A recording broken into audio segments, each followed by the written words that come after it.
마라나타, 여행자는 요구하고 순례자는 감사한다. 같이 스스로 한번 해보세요.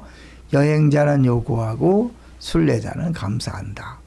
오늘은 예고해드린 대로 2024년 레위기 강해를 통해 누린 특별한 깨달음과 은혜를 같이 나눠보려고 그래요. 3년 전에도 분명히 레위기를 했잖아요. 근데 이번에 다시 한 번 더 하나님께서 깨닫게 하신 은혜가 있습니다. 4가지를 같이 나눠볼 건데요. 첫 번째, 소제와 예배제에 대한 거였어요. 그 다음에 두 번째, 화목제를 드리는데 그것이 언제 완성이 되는가. 세 번째는 속죄일과 성전 청소에 대한 거. 네 번째는 저주를 말한 사람과 들은 사람인데 이거는 지난 화요일에도 집중적으로 했기 때문에 간단히 보고요. 먼저 우리 소제와 예배제 혹시 기억나세요? 소제를 드릴 때 하나님께서 넣지 말라고 한 게 있고 넣으라고 한 게 있잖아요. 누룩과 꿀은 넣지 말라. 그리고 소금은 넣어라. 근데 이 누룩과 꿀에 대한 해석을 다양하게 하지만 가장 확실한 답은 부풀리는 거죠. 누룩도 부풀리게 하고 꿀도 천연 발효제라 그래서 부풀리는 거거든요. 이것을 우리가 예배에 적용한다면 하나님 앞에 예배를 드릴 때 뭐 특별한 것을 첨가해서 더 멋있게 하려고 하지 말고 우리의 마음과 뜻을 다해서 예배 드리는 걸 주께서 원하신다는 거죠.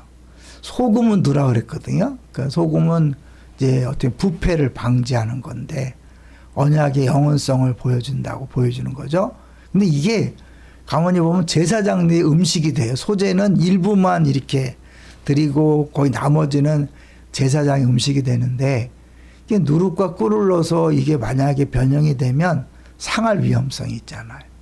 근데 소금을 넣으면 이제 오래 가는 거죠. 근데 그런 것도 하나님이 배려하신 것 같아요. 그런 면에서 하나님께서 우리에게 예배가 무엇인가를 가르치면서 동시에 세심한 배려를 하신 것을 볼 수 있죠. 이제 두 번째, 화목제 완성인데요. 우리 화목제에 대해서 배울 때 들었잖아요.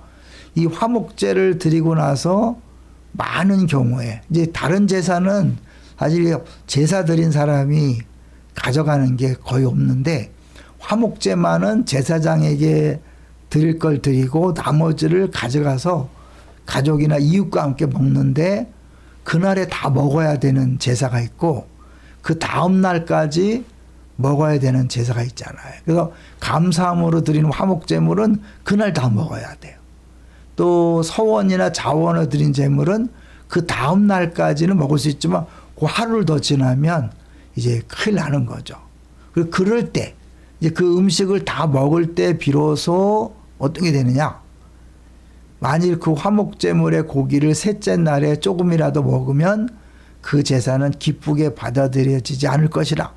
드린 자에게도 예물답게 되지 못하고 도리어 가증한 것이 될 것이며 그것을 먹는 자는 그 죄를 짊어지리라. 왜? 기쁘게 받아들여지지 않을 것이다. 분명히 하나님 앞에 제사를 드렸어요. 근데 그 남은 음식을 가져가서 다 먹지 않으면 그 제사가 하나님이 기뻐 받으시지 않는다는 거죠. 그러니까 우리가 하나님 앞에 예배만 드린다고 끝이 아니라 예배를 드린 후에 예배 이후의 삶이 얼마나 중요한가를 보여주고 있는 거죠. 이 부분을 저도 깨닫고 우리 성도들도 깨닫고 예배 이후의 삶을 어떻게 보면 성공하시길 바랍니다. 이제 세 번째로 이 속죄일과 성전 청소인데요. 이 지난번 3년 전에도 굉장한 깨달음이 있었는데 사람들이 죄를 지면 성전과 떨어져 있음에도 불구하고 사람들의 죄가 성전을 오염시킨다는 거죠. 참 놀랍잖아요.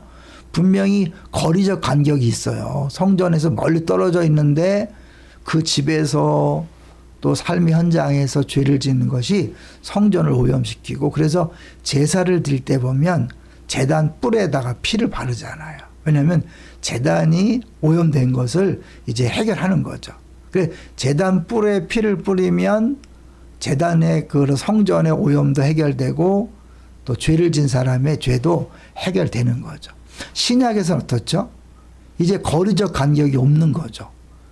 우리 자신이 성전이고 또 우리 성도들의 모임이 성전이기 때문에 거리 간격이 없는 거죠. 그러니까 이거는 성전 오염이 당연히 되는 거죠. 근데 그동안 이걸 너무 신경을 못 쓴 것 같아요. 수없이 죄를 짓는데 그 죄가 성전을 오염시키고 성전이 오염되면 거룩하지 않기 때문에 거룩하지 하나님이 마음껏 거하셔서 역사할 수 없다는 것을 자꾸 놓치는 거죠. 우리가 예배를 어떻게 잘 드릴까? 설교를 잘할까? 찬양을 잘할까? 기도를 잘할까? 그것도 중요하지만 더 중요한 것은 그 예배를 받으시는 우리 하나님이 거하실 만한 거룩한 성전이 돼야 되잖아요. 우리가 얼마나 많은 죄를 져요? 이것을 해결하기 위해서 하나님이 속죄를 줬잖아요. 대속죄일. 그래서 모르고 지은 죄도 해결해야 된다. 그거 생각하면 참 우리가 모르고 짓는 죄가 얼마나 많아요. 구약 백성들은 속죄일 날 성전 청소를 했다 하지만 우리는 그걸 잊어버리면 안 되잖아요. 이제 그런 면에서 우리가 이제 수시로 예배 드릴 때마다 십자가 보혈을 의지하면서 주님, 우리가 모르고 지은 죄도 이 시간에 용서해 주시고 깨끗게 해 주옵소서. 우리 주변에 다른 지체들이 지은 죄를 깨끗이 해결해 주옵소서라고 기도할 필요가 있는 거죠. 그래서 이 속죄 제도를 보면 속죄일 날 성전에 더러워진 것을 해결하기 위해서 수소와 순염소가 필요한 것이고요. 백성의 모든 죄를 해결하기 위해서 아사셀 염소와 순염소가 필요한 거죠. 두 가지를 다 해결할 필요가 있다는 것을 보여주고 있는 거죠. 아이고 죄송해요. 이제 마지막 우리 하나는 이제 지난주에도 화요일도 얘기했지만 이 저주를 말한 사람과 들은 사람 모두가 다 죄가 있다. 우리 이 부분을 자꾸 놓쳤잖아요. 말한 사람이 죄인 줄 알았는데 그걸 듣고 있었던 사람들도 죄를 진 것이고 그 죄는 성전을 오염시킨다. 끔찍한 거였잖아요. 그러니까 우리가 다른 사람이 뭔가 하지 않아야 될 말을 하면 가능한 막으시고 막지 못했다면 바로 하나님 앞에 자신도 회개하고 그 사람을 위해서 대신 회개하는 게 필요하죠.